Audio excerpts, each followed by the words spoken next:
Assalamualaikum warahmatullahi wabarakatuh. Halo everyone, welcome to my video. Baik, di sini saya akan sedikit menjelaskan tentang psikoanalisis klasik Sigmund Freud. Enjoy for watching guys. Baik, sebelumnya perkenalkan, nama saya Sabila Hairani Putri dengan NIM 2313406167 dari Prodi Bimbingan dan Konseling Islam kelas 3E semester 3 Universitas Islam Negeri Sultan Maulana Hasanuddin Banten. Selanjutnya masuk ke materi pertama. Psikoanalisis adalah teori dan terapi psikologi yang pertama kali dikembangkan oleh Sigmund Freud pada akhir abad ke-19 dan awal abad ke-30. Freud berfokus pada pemahaman mendalam tentang ketidaksadaran dan pengaruhnya terhadap perilaku manusia. Konsep psikoanalisis klasik yang diperkenalkan Freud memberikan pandangan baru mengenai kepribadian, sumber-sumber konflik psikologis, dan cara-cara penyembuhannya. Berikut ini adalah penjelasan mengenai konsep-konsep utama dalam psikoanalisis klasik Sigmund Freud. Nah, yang pertama ada struktur kepribadian atau model kepribadian Freud. Freud membagi kepribadian manusia ke dalam 3 komponen utama yang saling berinteraksi. Yang pertama ada id atau keinginan dan naluri dasar. Id merupakan bagian dari kepribadian yang paling primitif dan berada di tingkat ketidakssadaran. Id berfungsi berdasarkan prinsip kesenangan yang menginginkan pemuasan instingtual secara segera tanpa mempertimbangkan akibatnya. Id berhubungan dengan naluri dasar manusia seperti kebutuhan akan makan, seks, dan kenyamanan. Nah, yang kedua ada ego, rasionalitas, dan pengendalian diri.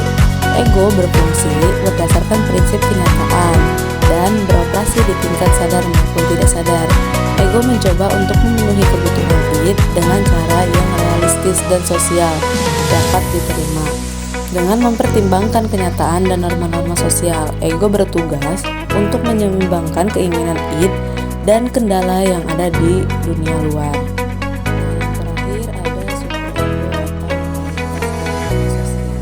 Superego berfungsi berdasarkan prinsip moralitas dan berusaha mengatur perilaku dengan standar moral dan etika yang utama.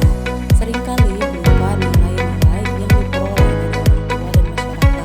Superego berfungsi untuk mengontrol keinginan id, terutama yang dianggap tidak bermoral atau tidak sesuai dengan kedua ada teori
buang air besar dan kecil menjadi pusat perhatian.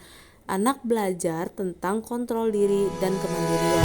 Dan jika proses ini gagal, bisa menyebabkan masalah dalam pengendalian diri di kemudian hari. Yang ketiga ada tahap dari umur 3 sampai 6 tahun. Pada tahap ini, zona erogen utama beralih ke alat kelamin. Anak-anak mengembangkan perasaan seksual yang tidak disadari terhadap orang tua lawan jenis mereka dan konflik antara anak dan orang tua yang sama jenis kelamin. Kompleks Oedipus pada anak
mekanisme pertahanan yang dikenal termasuk yang pertama ada penolakan, menolak kenyataan atau fakta yang tidak diinginkan. Kedua itu ada represi, menekankan ingatan atau perasaan yang menyangkutkan ke dalam ketidaksadaran. Yang ketiga itu ada rasionalisasi, membuat alasan-alasan yang logis atau dapat diterima untuk perilaku yang sebenarnya dicoba oleh manusia rasional. Keempat ada proyeksi, menganggap atau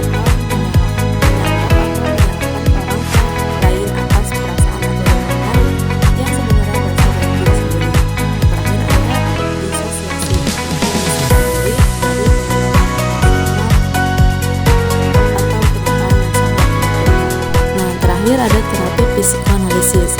Freud mengembangkan teknik psikoanalisis untuk membantu individu mengungkapkan dan memahami konflik yang ada di dalam ketidaksadaran mereka.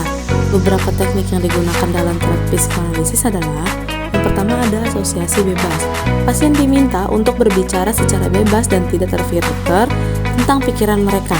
Yang kedua ada interpretasi mimpi. Freud berpendapat bahwa mimpi adalah jalan menuju ketidaksadaran dan menganalisis mimpi dapat membantu mengungkapkan pikiran bawah sadar. Yang ketiga ada transferensi. Dalam terapi, pasien mungkin mentransfer perasaan atau emosi mereka yang tertahan terhadap terapis, yang kemudian dianalisis untuk mengungkapkan konflik internal. Nah, selanjutnya ada kesimpulan. Psikoanalisis klasik psikoanalisis menekankan bahwa banyak dari perilaku manusia, termasuk gangguan kejiwaan, disebabkan oleh konflik yang tidak disadari dan berasal dari pengalaman masa kecil. Teori Freud memperkenalkan pandangan baru tentang peran ketidaksadaran, konflik internal, dan perkembangan psikoseksual dalam membentuk kepribadian seseorang. Meskipun banyak aspek dari teori Freud yang telah dipertanyakan atau dimodifikasi, psikoanalisis tetap menjadi dasar penting dalam pengembangan teori psikologi dan terapi modern. Oke, mungkin itu saja yang bisa saya sampaikan. Thanks for watching. Jangan lupa like, subscribe, and comment. See you in the next video. Bye bye guys. Wassalamualaikum warahmatullahi wabarakatuh.